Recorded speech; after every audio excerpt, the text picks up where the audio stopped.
꽝 리넛 코코넛. 오늘은 애니어그램에 대한 이야기를 나누려고 합니다.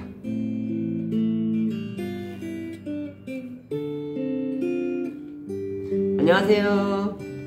리너파파와 함께하는 엄마아빠 성장기입니다. 한 분야에 대해 100권의 책을 읽는다면 누구든지 그 분야에 대해 준 전문가가 될 수 있다고 합니다. 소중한 내 아이를 키우는 일에 책을 통해서 더 깊이 배우고 알아가는 거 너무나도 소중한 일인 것 같습니다. 더불어 우리가 이를 통해서 엄마로서의 나이도 또 아빠로서의 나이도 더욱 성장시켜 나아갔으면 좋겠습니다. 오늘은 애니어그램에 대한 이야기를 나누려고 합니다. 제가 대학교 때 이 애니어그램에 관심이 많아서 책도 많이 보고 그리고 중고등부 수련회 같은 데 가서 집당 3당도 했었습니다. 제가 뭐 라이센스가 있는 건 아니고요. 그냥 관심이 있고 또 호기심이 있어서 많이 책을 보고 혼자서 이렇게 공부했던 적이 있는데 이렇게 자녀 교육에 대한 책으로 나올 줄은 생각도 못했습니다. 그리고 이 자녀 교육에 대한 애니어그램 적용한 책이 나온 걸 보고 정말 한번 꼭 보고 싶다 이러한 호기심을 불러일으켰고요. 보면서 정말 보길 잘했구나 라는 생각들을 하게 되었습니다. 애니어그램, 먼저 여기 나와있는 표지에 나와있는 글을 좀 읽어드리도록 하겠습니다. 엄마가 애니어그램을 배워 2% 변하면 자녀는 200% 변한다. 네, 엄마가 2% 변하면 자녀는 200% 변한다. 뒤에는요, 애니어그램을 통한 엄마와 자녀의 맞춤식 교육 방법, 꼭 맞는 교육법으로 내 자녀 200% 변화시키기, 이렇게 써 있어요. 이 애니어그램 책을 쓰신 김진희 작가님, 이분의 집필 동기는 이렇습니다. 자녀를 교육시키기 위해서 어떻게 자녀를 교육시켜야 될까 공부하다가 여러가지 육아 서적들을 보고 실제적으로 삶에 적용시켜 봤다고 합니다. 어떤 거는 이게 적용시키기가 쉽고 또 맞고 어떤 거는 맞지 않고, 그래서 책을 통해서 배웠던 그 육아에 대한 지식들이 실천하기가 너무나도 힘든 겁니다. 그래서 어떻게 해야 할까, 왜 그럴까 고민하다가 이 분은 애니어그램을 통해서 그 답을 찾았다고 합니다.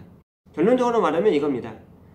나와 자녀의 스타일을 모르고 교육을, 양육을 하려고 했기 때문에 그것이 제대로 이루어질 수 없었다라는 것이죠. 그래서 애니어그램을 통해서 나를 이해하게 되고 자녀의 성격과 스타일을 이해하게 되고 그러면서 거기에 정말 적합하고 맞는 자녀 교육법, 그러니까 양육법에 대해서 발견하게 되면서 이 애니어그램이라는 것이 또 자녀 교육의 하나의 큰 열쇠가 될 수 있겠구나 라는 생각을 하게 됐고, 자신이 깨달은 것을 또 사람들에게 함께 나눠주고 싶어서 이렇게 애니어그램 책을 쓰게 된 것입니다. 엄마가 먼저 알아야 할 애니어그램. 그러면 먼저 이 애니어그램에 대해서 잠깐 소개를 해드리도록 하겠습니다. 이 애니어그램은 제가 처음 배울 때 그렇게 배웠었어요. 수도원에서 그 수도사들이 영성훈련을 하기 위해서 만든 프로그램이다라는 거죠. 수도사들이 수도원에서 영성훈련을 하는데 아무래도 사람들이 모여 살다 보니까 서로 상처받고 주고 그리고 더 성숙한 사람이 되고 싶은데 어떻게 될까, 이제 이 부분에 있어서 고민을 하게 된 거죠. 그러다가 이 애니어그램이라는 것을 개발하게 된 겁니다. 그러니까 하나님께서, 신이 사람을 만들 때 이렇게 동그란 성품으로 만들었다고 합니다. 그래서 이 애니어그램을 보면 그 바깥에 테두리가 동그랗죠. 동그란 원으로 만든 거예요. 근데 이 사람이 살아가면서 상처받고 그리고 그 상처에 대해서 두려움과 집착이라는 걸 갖게 되어지면서 이렇게 각이지게 된 거예요. 그게 바로 9개의 점, 애니어그램에서 말하고 있는 그 9개의 점을 의미합니다. 그래서 사람은 기본적으로 이 9가지의 유형을 다 가지고 있어요, 누구나.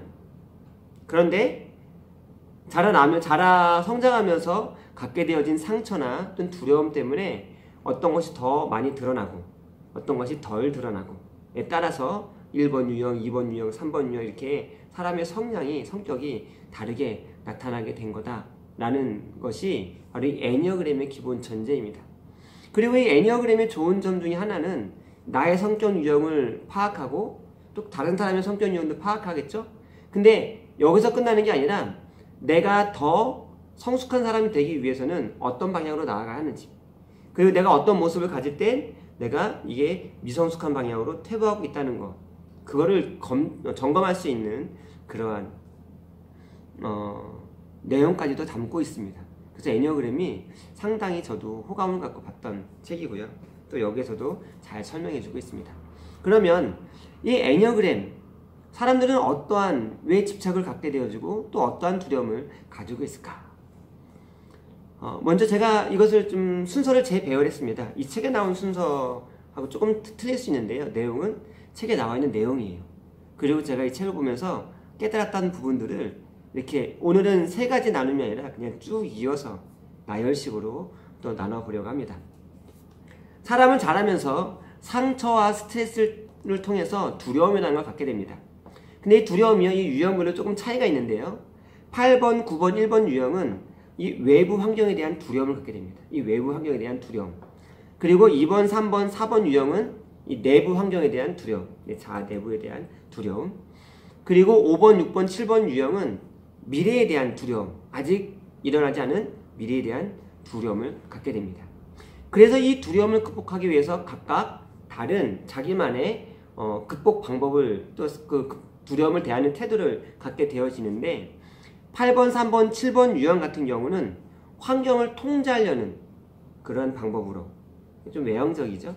환경을 통제하는 방법으로 그 두려움을 극복하려고 하고 있고요. 1번, 2번, 6번 같은 경우는 그냥 그 환경에 순응함으로, 내향적이죠. 순응함으로 그 두려움을 극복하려고 합니다. 4번, 5번, 9번 유형 같은 경우는 이렇게 움츠러듦으로, 좀 방관적인 모습으로 그 두려움을 극복하려고 합니다. 상처와 스트레스를 통한 생겨난 두려움, 그리고 그 두려움을 극복하려고 하는 삶의 태도, 이로 인해서 집착이라는 걸 갖게 됩니다. 하나를 집착을 해서 그거를 극복하려고 하는 거죠. 근데 이 집착 유형에 따라서 성격 유형이 9가지로 나눠진다는 것이 이 애니어그램의 내용입니다. 이 책에서 나누고 있는 것처럼 8번 유형에서부터 함께 나눌 거고요. 그리고 지금 설명해드리는, 간략하게 설명하는 그 내용도 이 책에서 소개하고 있는 내용들입니다. 8번 유형은 강함을 집착합니다. 강함으로 외부 환경을 통제해서 두려움을 극복하려고 하는 그러한 성격 스타일이 바로 8번 유형입니다. 이 8번 유형은 강력한 리더십을 가지고 있습니다. 그래서 강한 리더십으로, 카리스마적인 리더십으로 이렇게 리드하는 모습을 가지고 있고요. 그리고 자기 사람이다 라고 생각할 때는 끝까지 책임지고 보호해주고 지켜주려고 하는 그러한 성격을 가지고 있습니다. 단점은 지나친 지배욕으로 말미암아 다른 사람들로 하여금 통제받게 하는, 지나치게 통제하려고 하는 그러한 성격, 이것이 단점이고요. 그리고 또 하나는 자기 뜻대로 되어지지 않을 때는 불같이 화를 내는 경우가 종종 있습니다. 쉽게 8번 유형을 표현한다면 천상천하 유아독전, 나는 강해서 할 수 있다, 이렇게 표현할 수 있을 것입니다. 8번 유형의 엄마들 같은 경우는, 부모들 같은 경우는 자녀들을 강력한 리더십으로 끌어줍니다. 그래서 이 자녀들에게 동기부여를 해줄 수 있는 강한 장점을 가지고 있습니다. 그리고 할 수 있다는 자신감을 불어넣어 주는 장점을 갖고 있죠. 반면에 단점은 자녀의 의견보다는 이 부모의 의견으로 주도적으로 끌고 가기 때문에 이 자녀가 주눅들거나 또는 자신의 길을 펴지 못하는, 또는 답답한 가운데 억압되어질 수 있습니다. 그래서 8번 유형의 부모 같은 경우는 자신의 의견보다는 자녀의 의견을 좀 귀를 기울여주고, 그리고 이렇게 들어줄 필요가 있다는 것이죠. 그리고 8번 유형의 자녀 같은 경우는 야, 공부해라 이러면 알았어, 내가 알아서 할게. 무슨 말만 하면 내가 알아서 할게, 내뱉어, 이렇게 말합니다. 8번 유형의 자녀의 가장 큰 특징은 누군가에게 통제받을 때 그를 거부합니다. 통제받는 걸 싫어합니다. 그게 8번 유형의 특징이에요. 통제받는 걸 싫어합니다. 자신은 통제하려고 하고 통제받는 걸 싫어해요. 이런 자녀 같은 경우는 뭔가 이렇게 부모가 통제하려고 하기보다, 시키려고 하기보다 믿어주고 기다려주고, 그리고 동기부여가 될 수 있는 환경들을 만들어주는 것, 이게 8번 유형의 자녀들에게 적합한 그런 자녀 교육법이라고 소개하고 있습니다.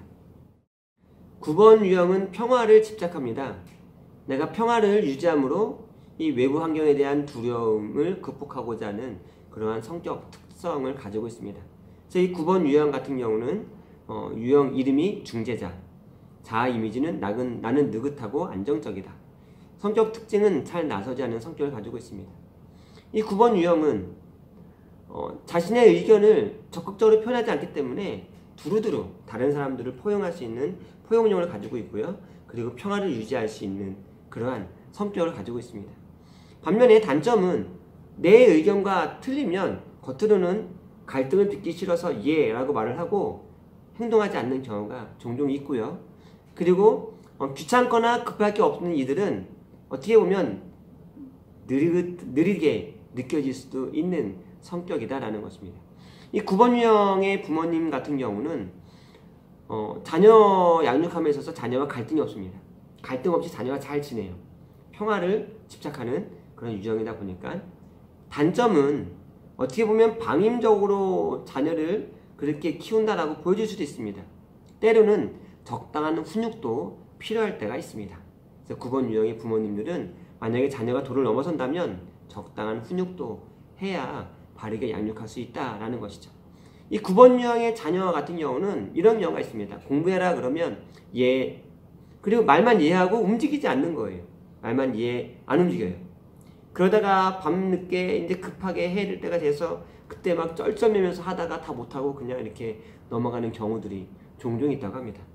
그래서 이 9번 유형 같은 경우는 이렇게 공부할 수 있는 습관을 조금씩 길러줘야 한다라고 합니다.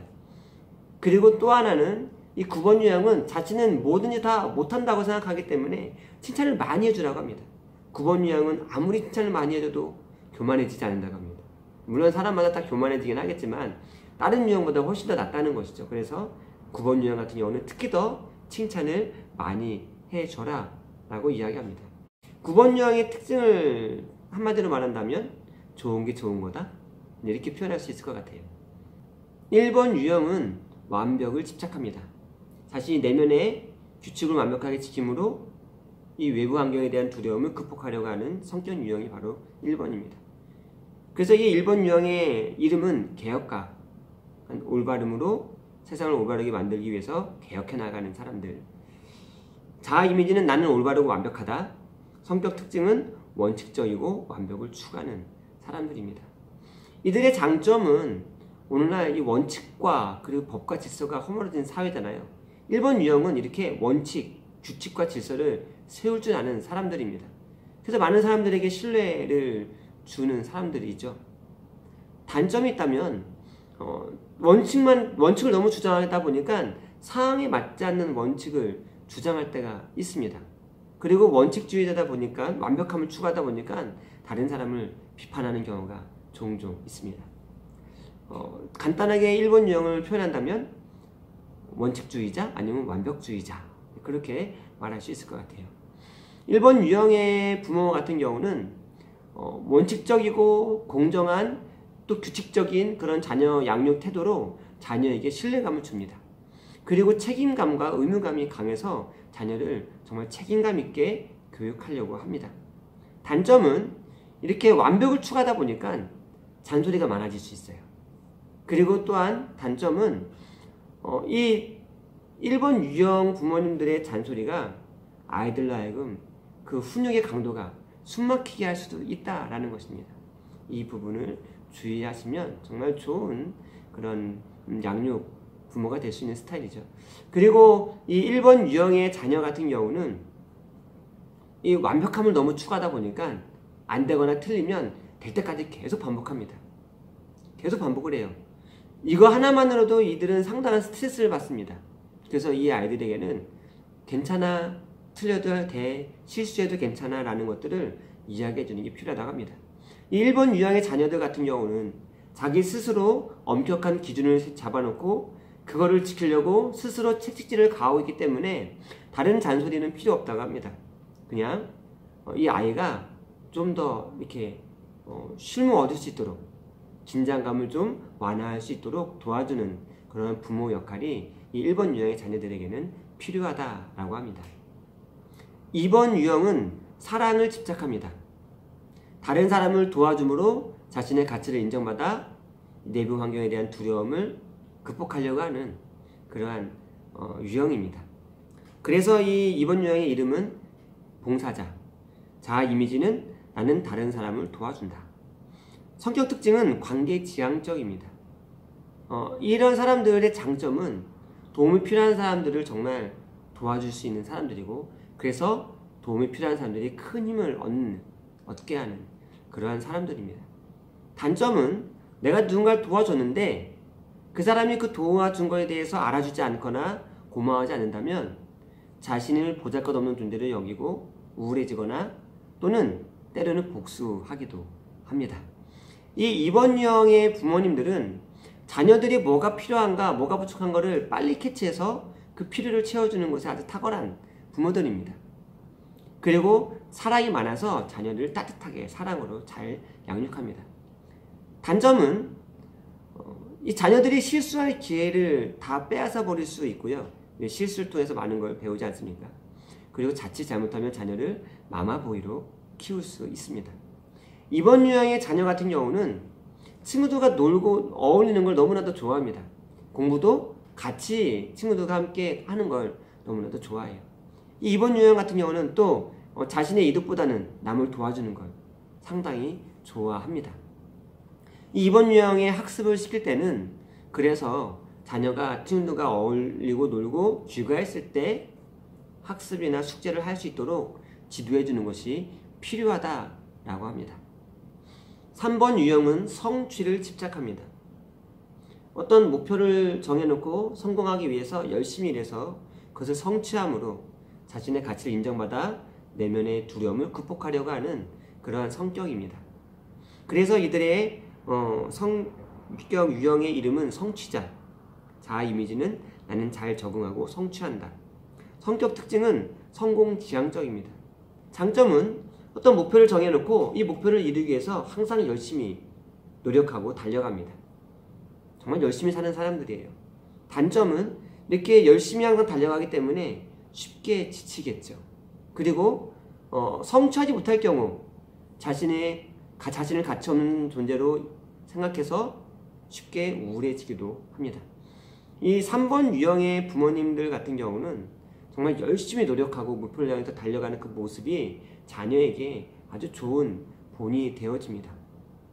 그런데 이 3번 유형의 부모들의 단점 중에 하나는 무엇이니 다 그것을 경쟁적으로 여겨서 너무 결과중심적으로 아이들을 몰고 갈 수가 있어요. 그래서 아이들이 정말 거기에서 많은 스트레스를 받을 수 있습니다. 이 부분을 주의하면 좋을 것이고요. 그리고 이 3번 유형의 자녀들 같은 경우는 친한 친구와도 1등을 놓고 경쟁하기 위해서 아주 치열하게 경쟁을 합니다. 때로는 자신이 목표한 것을 이루기 위해서 또는 성취하고자 지름길로 가려고 하는, 올바르지 않은 길임에도 불구하고 그걸 성취하려고 지름길로 가려고 하는 그러한 모습을 보일 때도 있습니다. 그래서 이 3번 유형의 자녀들을 양육할 때는 바르지 못한 길로 갈 경우, 그런 길로 갈 경우 그런 행동이 어떠한 결과를 낳을 수 있는지에 대해서 자녀와 깊은 이야기를 나눈다면 자녀 양육을 바르게 할 수 있는 열쇠가 될 수 있다라고 말하고 있고요. 또 하나는 결과도 중요하지만 결과보다 과정이 더 중요하다는 사실을 설명해 줄, 또 가르칠 필요가 있는 유형이다라는 것입니다. 4번 유형은 특별함을 집착합니다. 내 특별함을 나타내므로 자신의 가치를 인정받아 자신의 내면의 두려움을 극복하려고 하는 성격 유형입니다. 그래서 이 4번 유형의 이름은 예술가. 자아 이미지는 나는 감수성이 예민하고 특별하다. 성격 특징은 내면에 몰입하는 성격입니다. 이 4번 유형의 특징은 이 예술적인 부분 또는 미각, 이런 부분이 상당히 탁월합니다. 그리고 이렇게 액세서리나 그런 꾸미고 다니는 걸 좋아하고요. 감수성이 풍부합니다. 이 4번 유형의 단점은 감정 기복이 심해요. 그래서 우울함에 빠질 때가 참 많이 있고요. 자신의 특별함을 인정받지 못할 때는 자신이 보잘것없는 존재로 여겨서 또 우울함에 빠져들기도 합니다. 4번 유형의 부모님들 같은 경우는 감수성이 풍부해서 이 자녀들의 정서를 잘 터치해줍니다. 자녀들의 감성을 잘 터치해주는 부모들이죠. 이 4번 유형의 단점은 감정 기복이 심하다 보니까 자녀들로 하여금 난감하게 할 때가 참 많이 있습니다. 이 좋을 때는, 기분이 좋을 때는 자녀들에게 한없이 잘해주는데 우울함에 빠질 때는 자녀들로 하여금 범접하기 힘든, 다가가기 힘든 그런 부모의 모습으로 보여줄 때가 또 종종 있다고 합니다. 4번 유형의 자녀들 같은 경우는 나는 급할 게 없어서 자꾸만 이렇게 해야 할 일을 뒤로 미룬다고 합니다. 그리고 자신이 하고 싶은 일만 하려고 하는 그러한 성격 특징을 가지고 있다고 합니다. 감정을 중시하다 보니까 하고 싶은 일만 하려고 하는 거죠. 이런 아이들에게 먼저는 그의 아이의 감정을 이해해주고 공감해주고, 그리고 나서 해야 할 일에 대한 이야기, 지금 꼭 해야 할 일과 지금 꼭 하지 않아도 될 일에 대한 이야기들을 해줄 필요가 있고, 이거를 가르쳐야 또 바른 양육을 할 수 있다고 합니다. 이 4번 유형의 특징을 한마디로 말하면 나는 누구? 이렇게 표현할 수 있을 것 같아요. 5번 유형은 지식을 집착합니다. 지식을 통해서 많은 정보를 쌓아두어 미래에 대한 두려움을 극복하려고 하는 그러한 성격 유형입니다. 그래서 이 5번 유형의 이름은 탐구자, 자아 이미지는 나는 지적이고 현명하다. 성격 특징은 지적인 성격을 가지고 있습니다. 이 5번 유형은 이해하고 분석하고 탐구하는 능력이 아주 탁월합니다. 단점은 자신만이 혼자서 조용하게 사색하는 걸 좋아하다 보니까 이 자신만의 공간을 간섭받는 걸 싫어합니다. 그리고 이렇게 자신만의 공간을 간섭받는 걸 싫어하다 보니까 감정 교류가 적어서 인간관계에 소홀해질 수 있는 단점을 가지고 있습니다. 이 5번 유형을 한마디로 말하면 아는 것이 힘이다. 이게 이들의 특징일 거예요. 이 5번 유형의 부모님들은 자녀를 양육할 때 논리적이고 합리적으로 자녀를 양육합니다. 그러나 단점은 서로 간섭받는 걸 싫어하다 보니까 집안에 냉기가 흐를 수도 있고요. 그리고 간섭하는 걸 싫어하다 보니까 감정 교류가 적어서 자녀를 하여금 외롭게 할 수도 있다라는 것이죠. 이 5번 유형의 자녀들 같은 경우는 뭔가 궁금한 게 있으면 이해할 때까지, 알 때까지 집요하게 파고듭니다. 탐구하고 이해하려고 하고 분석하려고 하는 그런 성격을 가지고 있습니다. 이들 같은 경우는 친구들과 함께 공부하는 걸 좋아하지 않고 혼자 공부하는 걸 좋아합니다. 혼자 사색하는 걸 좋아하기 때문에 혼자 공부하는 걸 좋아하고요. 또 아는 것이 곧 힘이다라고 생각하기 때문에 자신이 알고 있는 정보를 친구들과 잘 교류하지 않습니다. 잘 나눠주지 않습니다. 그리고 이렇게 혼자만 이렇게 있다 보니까 부모 입장에서는 우리 아이가 너무 혼자만 있는 거 아니야? 이렇게 너무 외톨이가 되는 거 아니야? 걱정할 수도 있습니다. 근데 이 아이의 성향이 원래 그렇다라는 걸 이해하시면 좋고요. 그리고 그 부분에 있어서 뭔가 개선시켜주고 싶다라고 한다면 소그룹 모임이나 이 아이가 흥미를 갖고 호감을 갖는 그런 소그룹 모임을 갖게 해서 공동체 활동을 조금씩 할 수 있도록 도와준다면 이 아이를 보다 더 건강하게 양육할 수 있다라고 이야기하고 있습니다. 6번 유형은 안전을 집착합니다. 자신의 안전을 지킬 수 있는 그런 공동체나 집단을 의지함으로 미래에 대한 두려움을 극복하려고 하는 그런 성격 유형입니다. 그래서 이 6번 유형의 이름은 협동가, 자아 이미지는 나는 책임감 있고 성실하다. 성격 특징은 성실하고 모범적인 성격입니다. 이 사람들은 늘 위험을 대비를 해요. 그리고 자신의 안전이 보장되어진다면 얼마든지 협력해주고 성실하게 책임감 있게 그 일들을 감당합니다. 단점은 그 공동체나 그 사람이나 그 집단이 자신의 안전을 보장해줄 수 없고 위협한다고 생각하면 복수하기도 합니다. 그리고 다가오지 않은 미래에 대해서 지나친 걱정을 많이 하고요. 주변 사람들 사기에 초를 치는 그러한 단점을 가지고 있습니다. 이 6번 유형의 부모들 같은 경우는 성실하게 책임감을 가지고 또 자녀를 양육하기 위해서 꾸준히 노력하는 그러한 스타일입니다. 단점은 다가오지 않은 미래에 대해서 지나치게 걱정함으로 자녀로 하여금 또 지나치게 미래 대비에 대한 강요를 할 수 있다라는 것이죠. 그게 단점입니다. 너무 미래에 대한 지나친 걱정을 자녀에게 주입시킬 수 있다는 것이죠. 이 6번 유형의 자녀들 같은 경우는 새로운 과제물이나 또는 새로운 것을 할 때 상당히 많은 두려움을 가지고 있습니다. 그 두려움은 미래에 대한 두려움에서부터 온다고 합니다. 그래서 이렇게 6번 유형의 아이들은 이 새로운 것에 대한 두려움을 갖고 있기 때문에 그를 극복할 수 있도록 꾸준하게 연습시켜주고 다양한 경험을 쌓게 해줘서 새로운 일들을 경험하거나 새로운 과제를 할 때 그것을 적절하게 대처하면서 감당할 수 있도록 양육하는 것이 필요하다라고 이야기합니다. 이 6번 유형을 한마디로 말한다면 안전제일주의, 이렇게 표현할 수 있을 것 같습니다. 7번 유형은 재미를 집착합니다. 항상 긍정적인 마인드와 재미로 이 미래에 대한 두려움을 극복하려고 하는 그런 성격 유형입니다. 그래서 이 7번 유형의 이름은 열정가, 자아 이미지는 나는 즐겁고 행복하다. 성격 특징은 바쁘고 유쾌한 성격입니다. 장점은 긍정적인 마인드로 늘 행복하게 살아가고요. 주변에 있는 사람들을 밝게 만들어줍니다. 그리고 자신이 좋아하는 일에 대해서는 몰입도가 상당히 높습니다. 단점은 자신이 즐겁지 않은 일에 대해서는 회피하거나 또 피하려고 하고요. 이 인내심과 꾸준함이 좀 부족합니다. 7번 유형을 한마디로 말한다면 긍정의 힘, 이렇게 말할 수 있을 것 같아요. 7번 유형의 부모들 같은 경우는 자녀와 잘 놀아주고요. 또 긍정적인 마인드로 자녀를 밝게 잘 이끌어줍니다.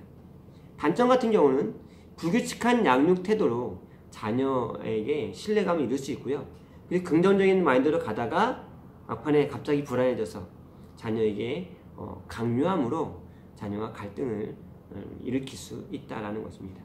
7번 유형의 자녀들 같은 경우는 한 자리에 진득하게 앉아서 오랫동안 꾸준하게 그 일을 감당하는 것이 좀 부족합니다. 자신이 좋아하는 일에 대해서는 정말 몰입도가 상당히 높아서 공부도 자신이 흥미를 갖게 되어지고 좋아하게 되면 정말 집중력을 발휘해서 그것을 공부합니다. 근데 자신이 싫어하는 공부, 싫어하는 일에 대해서는 안 하려고 합니다. 회피하려고 합니다. 그래서 이런 아이들을 양육할 때는 그 아이가 흥미를 갖고 공부할 수 있도록 환경이나 방법을 그렇게 만들어주는 게 좋고요. 긴 거를 쭉 하기보다는 짧게 그 아이들을 교육하는 게 좋습니다. 또한 이 아이들에게는 힘들고 어려운 일, 내가 하기 싫은 일도 회피하지 말고 끝까지 책임감 있게 감수해야 되는 이런 일에 대해서 가르칠 필요가 있습니다. 이렇게 9가지 유형들에 대해서 잠깐 아주 간단하게 시간 관계상 소개를 했는데요. 이들은 또 힘 중심이 또 다릅니다. 8번, 9번, 1번 같은 경우는 그 힘 중심이 중심형입니다. 그래서 이 본능에 충실한 사람들이고요. 이들은 배가 불러야 돼요. 일단 이 배가 부르지 않고 고프면 상당히 사람이 예민해집니다. 그리고 이 불같이 화를 낼 수 있어요. 항상 장중심형의 사람들은 배를 든든하게 채우십시오. 그리고 2번, 3번, 4번 유형은 가슴 중심의 사람들입니다. 이들은요, 감성을 중시하는 사람들이에요. 이 사람들은 감동받는 것, 이 감동이 필요합니다. 감동이 메마르면 그러면 또 이 사람들은 우울해집니다. 그래서 이 사람들은 감동을 주기적으로 감동받는 일, 또 어떤 감동이 있는 일들을 만들어주고 또 체험하는 게 좋습니다. 감동을 늘 채우는 거죠. 그리고 5번, 6번, 7번 유형 같은 경우는 머리 중심형입니다. 힘 중심이 머리에 있습니다. 이 사람들은 지적인 걸 채우는 게 중요해요. 그래서 뭔가를 이렇게 배우고 알아가고 채우는 거. 이게 되지 않으면 공허함을 느낍니다. 그래서 7번, 6번, 5번 유형, 이 머리 중심 사람들 같은 경우는 끝없이 배우고, 규칙적으로 배우고, 지식을 채우고, 정보를 채우는 일들을 하는 게 필요합니다. 이 애니어그램의 매력 가운데 하나가 자신의 성격 유형이 딱 나오면 어떻게 해야 이 성격 유형이 더 성숙한 모습을 갈 수 있는지, 또 내가 스트레스 받을 때는 어떠한 모습을 나타내는지를 보여주고 있습니다. 내가 어느 방향으로 가야 되고 어느 방향으로 가지 말아야 되는지를 보여주는 그런 매력이 있습니다. 이 애니어그램 표를 보게 되어지면 화살표가 있어요. 그 화살표 방향으로 가면 내가 좋지 않은 방향으로, 스트레스 받고 컨디션 안 좋고 부정적인 방향으로 내 모습이 흘러가는 방향입니다. 반대로 이 화살표 역방향, 반대 방향으로 간다면 바로 그 방향이 내가 성숙한 모습으로 가야 되는 방향인 거예요. 뭐 예를 든다면 저는 몇 번 유형일까요? 저는 7번 유형입니다. 7번 유형의 화살표는 이렇게 1번으로 가 있어요. 1번으로. 만약에 제가 원칙을 따지기 시작하고 비판하기 시작하면, 그러니까 1번 유형의 단점들이 막 나타난다면 그거는 제가 이제 스트레스 받거나 또는 제가 부정적인 모습으로 지금 삶이 그렇게 되어져 가고 있는 상황이다라는 것입니다. 그렇게 스트레스 받거나 부정적인 모습으로 내 모습이 변화되어질 때 그 화살표 방향에, 그러니까 7번은 1번 유형의 부정적인 모습이 나타나는 거죠. 그리고 반면에 제가 컨디션이 좋고 또 제가 성숙한 모습을 가는 방향은 그 역방향이죠. 화살표 역방향. 제 화살표 역방향은 5번 유형입니다. 진득하게 혼자서 진중하게 사색하고 공부하고 배우고 지식을 쌓아가는 거. 예. 그렇게 갈 때 저는 더 성숙한 모습으로 갈 수 있다라고 이 애니어그램은 그런 모습을 가지고 있어요. 그래서 우리가 나아가야 되는 방향, 지향하는 방향을 이야기해 주고 있습니다. 여러분들의 유형을 한번 검색해 보시고요. 여러분들이 어느 방향으로 가야 되고 어느 방향으로는 가지 말아야 되는지를 한번 확인해 보시길 바랍니다. 그리고 이 애니어그램은 날개라는 표현을 합니다. 그러니까 사람은 누구나 다 이 9가지 유형을 다 가지고 있어요. 근데 내가 주되게 가지고 있는 유형, 그 유형이 가장 두드러져 나타나기 때문에 이거를 우리의 기본 유형이라고 하고요. 이 유형뿐만 아니라 그 유형 양 옆에 있는 유형을 날개라고 합니다. 예를 든다면 저는 7번 유형이기 때문에 날개가 6번과 그리고 8번, 이게 날개가 되는 거예요. 6번과 8번. 보통 젊어서는 한쪽 날개만 좀 수치가 좀 높습니다. 그러니까 기본 유형이 제일 높고요. 그 한쪽 날개, 이 두 날개를 비교했을 때 한쪽 날개가 수치가 높아요. 그러다가 이제 나이가 들어가면서 사회의 삶을 살아가면서 필요에 의해서 반대쪽 날개도 노력을 통해서 수치를 높여갑니다.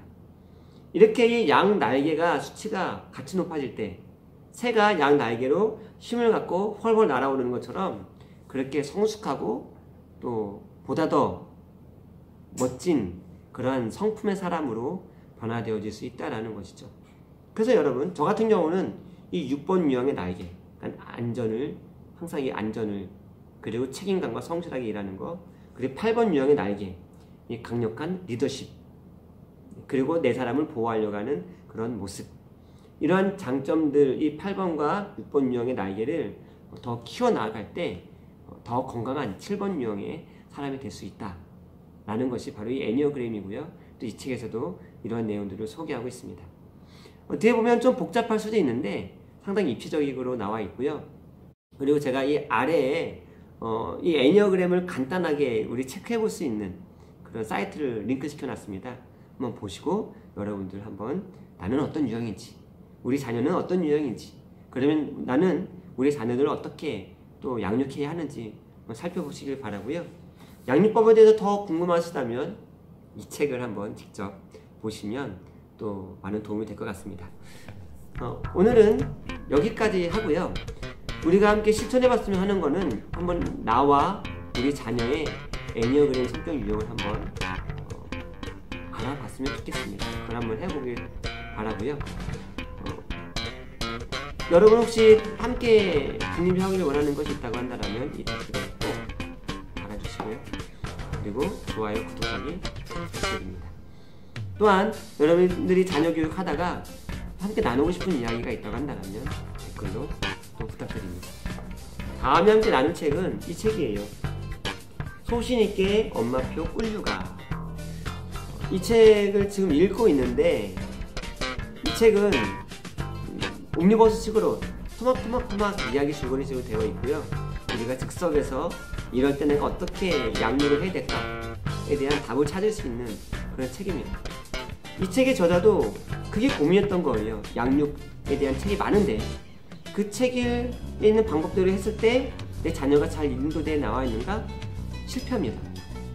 그러면 어떻게 양육하는 것이 나에게 맞는 길일까를 찾아가는 그런 책이에요. 한번 우리가 다음에 만날 때 또 이 책을 통해서 또 자녀를 더욱 멋지게 양육할 수 있는 방법, 그 소스를, 팁을 또 알아갔으면 좋겠습니다. 우리 오늘도 함께 화이팅 하면서 마쳤으면 좋겠습니다. 오늘 하루도 우리가 화이팅 하면서 또 자녀에게 더욱 긍정적인 에너지와 행복한 양육의 길 걸어봤으면 좋겠습니다. 우리 함께 화이팅 하면서 오늘 하루도 힘차게 나아갔으면 좋겠습니다. 화이팅!